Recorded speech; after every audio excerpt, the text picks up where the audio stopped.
আজকে আমরা শিখব মেগিয়াস টার্নটেবল লেডার থেকে কেসটাকে খুলে কিভাবে সাধারণ লেডার হিসাবে বা মই হিসাবে ব্যবহার করা যায়।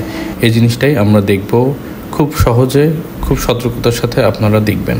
সর্বপ্রথম আমাদেরকে কেসটাকে একদম মাটির কাছে নিয়ে আসতে হবে, বা কেসটাকে মাটি থেকে 2 থেকে 3 ইঞ্চি বা 4 ইঞ্চি যতটা কাছাকাছি আনা সম্ভব সেখানে নিয়ে আসতে হবে।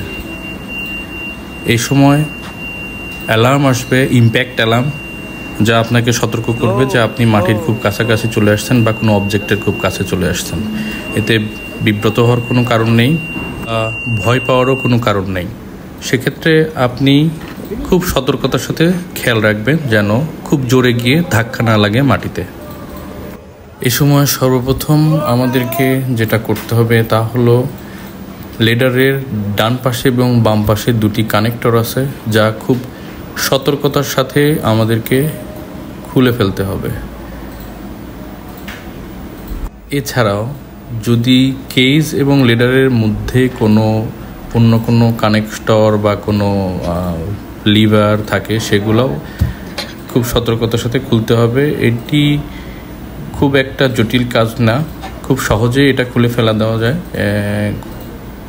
এরপর লেডারের সাথে 2টি লক আছে, যা আপনারা দেখতে পাচ্ছেন। 2 হাত দিয়ে এটা টান দিয়ে ধরে রাখতে হবে এবং আস্তে করে লেডারটাকে নিচের দিকে অপারেট করতে হবে, এবং সাথে সাথে কেজ এবং লেডার সম্পূর্ণ বিচ্ছিন্ন হয়ে যাবে, যা পরবর্তীতে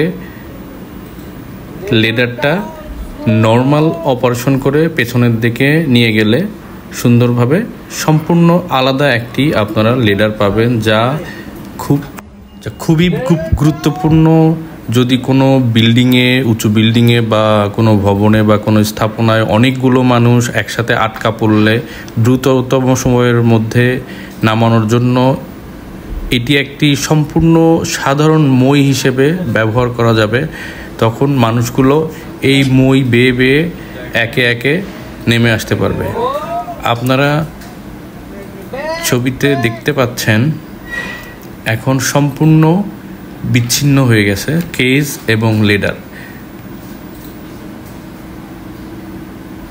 সাধারণত এই লেডার বা শুধু মইটাকে কোনো দেয়ালের সাথে সংযুক্ত করে বা দেয়ালের উপরে রেখে খুব সহজে একটা ব্রিজের মতো মানুষ এটা দিয়ে মই বেয়ে বেয়ে নিচে আসতে পারবে। এতে খুব দ্রুত সময়ের মধ্যে অনেকগুলো মানুষকে একসাথে ইভ্যাকুয়েট করা বা এক্সিট করার জন্য বা উদ্ধার করার জন্য এই মই বা লেডার ব্যবহার করা হয়।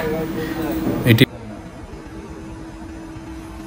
বিপদকালীন সময় এটি খুবই সহযোগী, যা আপনারা ছবিতে দেখতে পাচ্ছেন। এটিকে ক্রেন মুড অপারেশন, মানে হেভি ক্রেন মুড অপারেশনের সময়ও প্রয়োজন হয় কেজ খোলার।